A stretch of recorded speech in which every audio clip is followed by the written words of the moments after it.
Hi everyone, we are live. I was reading some text messages that are coming through.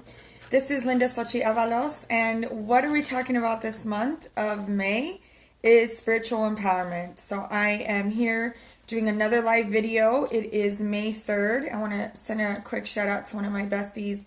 Happy birthday. Hope you're having an amazing day, an amazing life, week, month, the whole gamut. So I want to have another video today live because I did one yesterday and I started receiving a lot of posts and messages, most public and privately. And I want to really tap into what has come up and just continue the segue into spiritual month, as well as being able to figure out what your connection is. So stay tuned today for posts on all my social media, whether you're following me on, Twitter or Facebook or YouTube or Instagram. Sometimes I post on, Pinterest and whatnot. So yesterday I talked about quieting the mind. I talked about being able to be still and meditating and being able to hear your thoughts. And when we are still, that's usually when our mind begins to bring up our fears. And it's can bring anxiety, a lot of anxiety, I know, because I have anxiety sometimes. And I used to not understand what the whole anxiety thing was. And it's not fun. I've dealt with depression. I've dealt with suicidal thoughts. As I mentioned, anxiety. I've dealt with just not being able to keep my thoughts and keep my in check, I guess. Just like this constant story running around over and over again with things like the worst things that could happen. And so when I started my spiritual journey, actually, I don't know if I can even give you a time period of when it started, because I've been into the metaphysical world and loving it and reading on past lives and reading on the afterlife and reading on angels and reading on and studying, not just reading, but studying under mentors and meditation and new age and it's all mind, body, soul. Yes. So making sure I'm eating healthy and connecting. And for those of you that have been following me for a while, knowing that I'm also an angel therapy practitioner and I'm a medium, and I've been shifting throughout my journey as well. And so the whole process of spirituality for me is a lifestyle. And I'm not saying that that's what you need to take on or that's what you're called to do. I'm just sharing with you that I have shared the not so fun stuff as well of, oh, I'm just spiritual. It just didn't just come to me. It's not that it was just super easy for me. I've studied, I've learned, I've researched, and I've had to go through a lot of not so fun stuff as well. As I just mentioned, the anxiety, depression, suicidal thoughts, and your mind just constantly like wanting to bring this negative outcome. And then you're like, oh, but the law of attraction, and oh, I'm supposed to be positive, and okay, I'm going to be positive, and I'm going to pray. And I grew up Catholic, and so it can be confusing. And so yesterday's video, I talked about quieting the mind, and when we quiet the mind, can you be still? Can you really be okay with being alone with your thoughts? And a lot of people can't. A lot of people can't. There are things that are happening right now, again, in the world. And if you're going through transitions, again, I mentioned yesterday some conversations I've had with people. And I got some private and public messages after yesterday's video in regards to what's going on in specific individuals' lives. And that's exactly what's going on. It's when you're laid off, when you're transitioning, when you have a life traumatic event, such as someone dies or a relationship is over, and you are still. You're on vacation, and we want to constantly take this vacation, but we're not happy with what exactly our mind wants to distract us with, right? It's this like negative run-on story. And that's not all the time, and it's not for everyone, but it does happen. And so that's why I'm bringing up the Spiritual Empowerment Month, empowering yourself spiritually. Because mental, the area of life of being mental as well as spiritual, they're connected. They're all the areas of life are connected, from financial to spiritual to mental to social to familial to, there's two more, physical, and I'm missing one. But they're all intertwined. They're all connected. And as I mentioned to you, I've made it a point to make it a lifestyle. My specific world, I practice what I preach. And I'm not saying that's, easy to do. And I'm not saying that you need to take that on. And every month I'm going to be talking about some different area of life. But I want to talk today about the mental affecting our spiritual. Because we are brought up to believe certain things about spirituality, certain things about religion, certain things about how God is supposed to be, what God is not supposed to be, what angels aren't, what angels are, where people go, where our spirit goes, if we're mortal, if we're not mortal. And it can be overwhelming. And if we just stop and listen to what we feel is right in our hearts, without judgment, without, having to feel pressure of society or a religion or a dogma or a parent or a grandparent, or a teacher, right? Some of the world's right now world thought leaders in spiritual are like Deepak Chopra. We have Gandhi. We have so many. We have Marianne Williamson, who talks about the Course in Miracles, a return to love. And some of these are New Age, some of them are not. Of course, we have the Pope, right? That's a big one.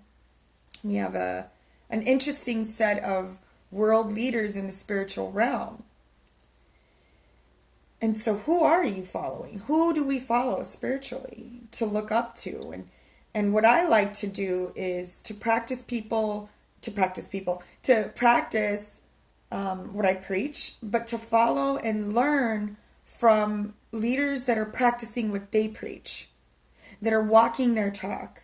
So you hear of, a Deepak Chopra, or you hear of an Oprah, or you hear of any world thought leader, and are they following on a day-to-day basis, what they preach? And we have this mental belief in society, and it's so funny how the New Age, when life coaches came out and all the New Age came out, everybody was talking about you have to think positive, and you have to think positive. And I was on that bandwagon. I'm not going to lie. I was on the bandwagon of, okay, but think positive. I would get so mad at my dad if I was walking out the door and he would say, okay, but do you have everything? Or what are you forgetting? That's what he would say. Something about forgetting. And I'm like, Dad, that is not, why do you have to be negative? And I was so upset. I'm like, we have to be positive.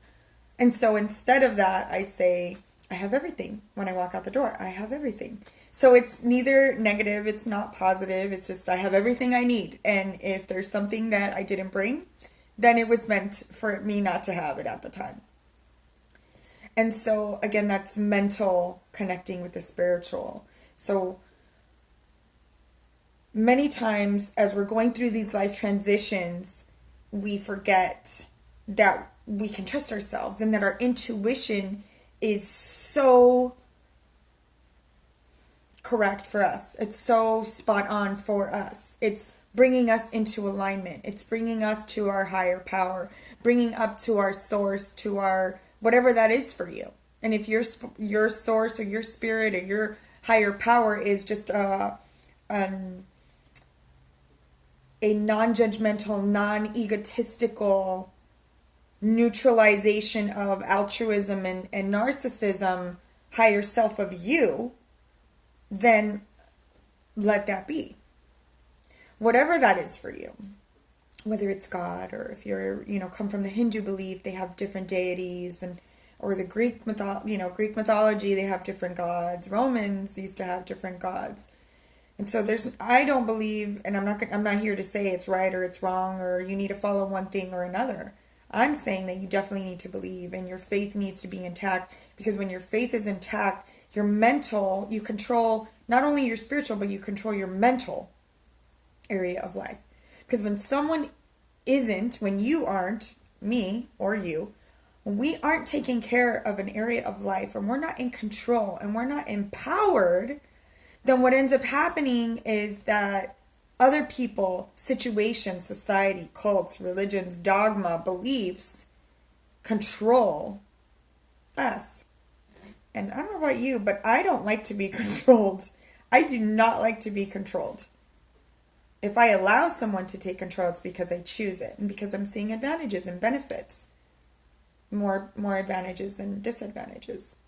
And so I see so many people, and I've done it. I'm not saying that it's not me. I've done it before, and I'll catch myself too when I do it. When I'm going through a life transition, or when I'm confused about making a decision, I'm like, I don't know. The second the brain allows my mouth to say, I don't know, or when you've said, I don't know what to do, is a minute that we give our power away. It's the second that we're relinquishing control. So just being aware of that, being aware of the minute that our words have tremendous power. Our words have tremendous power. As I mentioned to you just a few seconds ago about when I walk out the door, I say I have everything. I also switched from I don't want to be late to I'm always on time. I'm always on time. I'm always on time. I'm always on time. I'm always on time. Sometimes I'll make a little song. I'm always on time. I'm always on time. Whatever I have to do. Because that neutralizes my belief of, or my like freaking out of, oh my God, I'm going to be late. I'm like, no, I'm going to be right on time when it's meant to be, for me to show up, me to find my parking spot, for me to get out of the car. Not that I'm lazy about it. Not that I'm like, oh, well, I have time. No. I'm like, okay, let me go. I need to get on my way. But I'm always on time. And I was born at pretty punctual time in the morning. So I am always on time.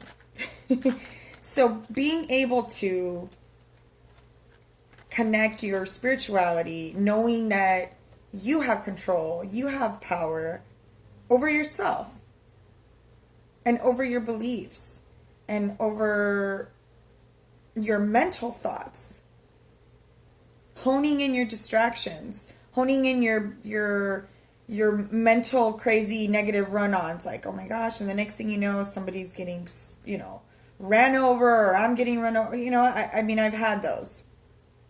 And I still have those moments sometimes. Am I a lot better at controlling them? Yes. Why? Because I've made it a point in the last 15, 20 years to control that part of my brain, to control my spirituality, to be able to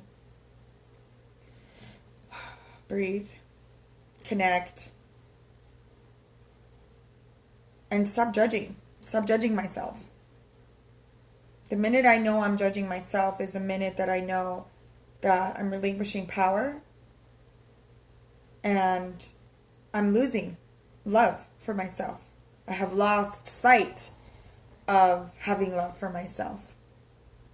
And when we don't love ourselves, I know that sounds a little cliche, but when we don't love ourselves, the minute that we relinquish power, the minute that we are not connected and with our higher power, our source, then it's a run-on. Hi, Susan. Hi, Marcin. Hi. Thank you for posting. Yes, Susan mentioned it's a mental practice. It is. I am not a big fan of physical activity. I've been working out only because I'm doing this like 30-day challenge. Other than that, I'm not a big fan.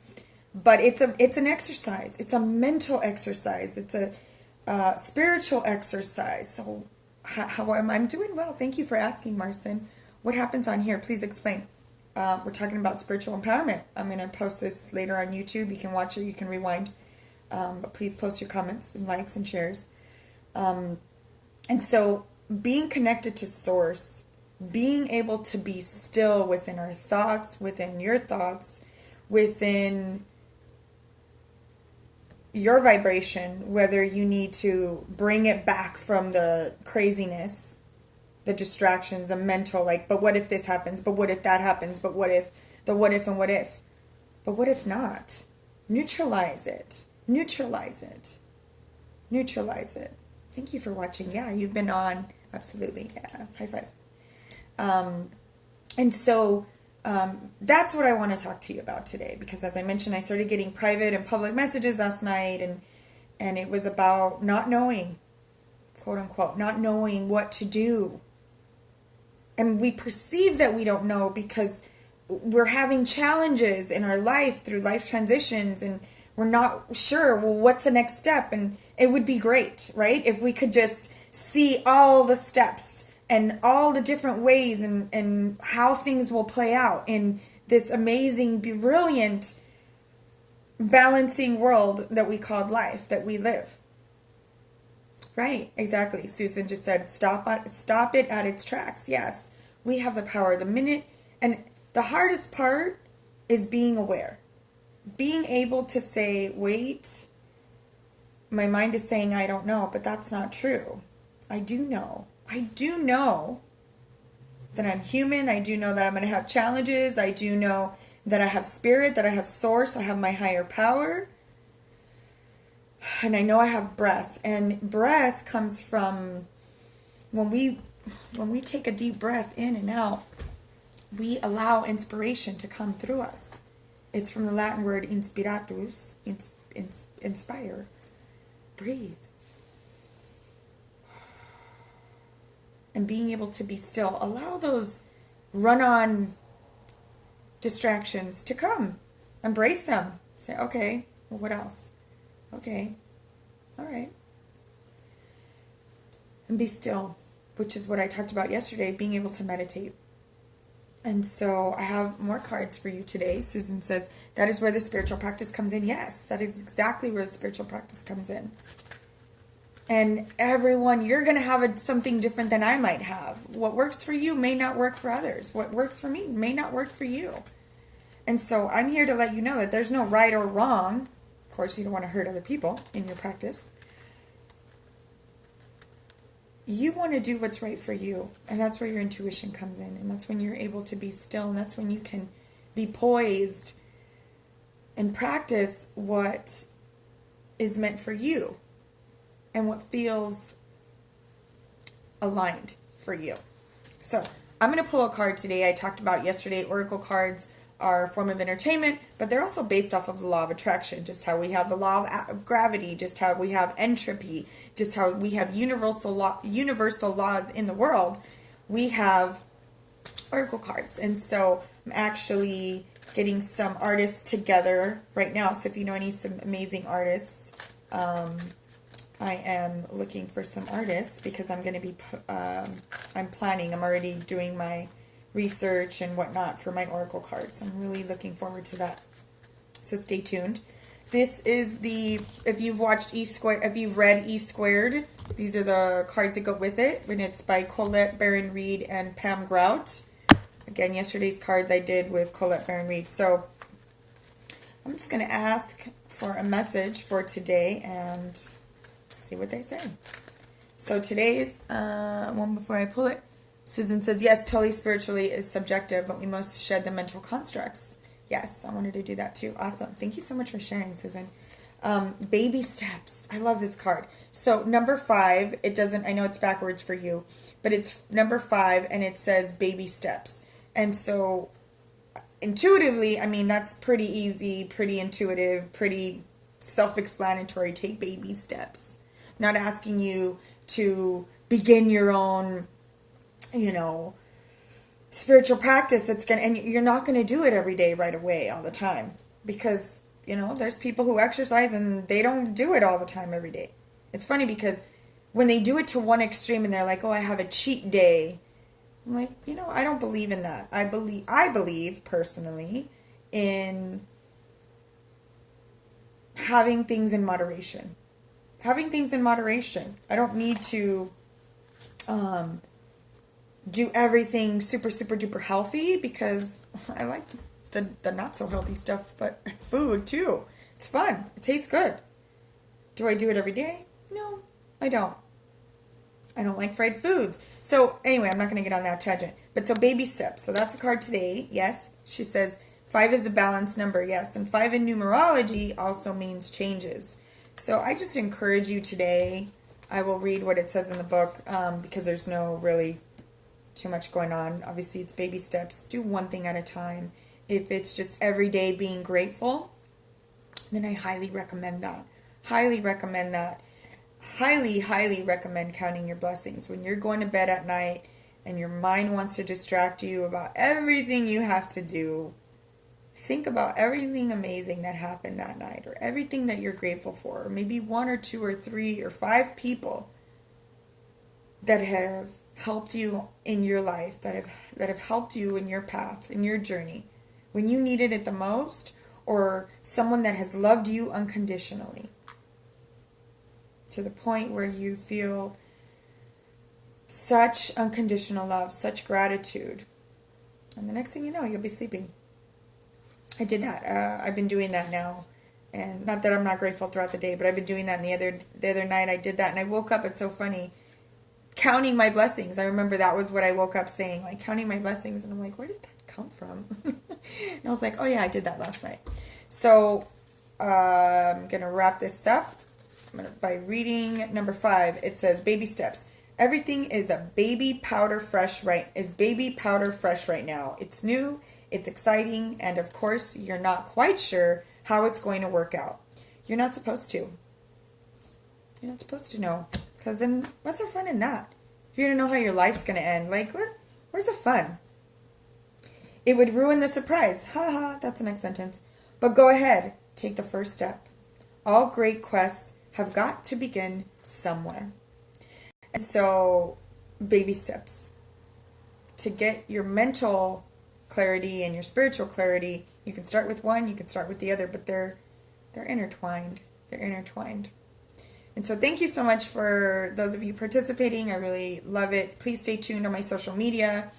I'll be posting today's question, and I'm also going to post either, not sure if I'm going to post part of my prayer that has been published, or something else. So we'll see. But stay tuned. I love your comments. Thank you so much. Super blessed, super grateful. And share, like, comment. I'll post this on YouTube later. And I'll talk to you soon. Have an amazing day. Toodaloo.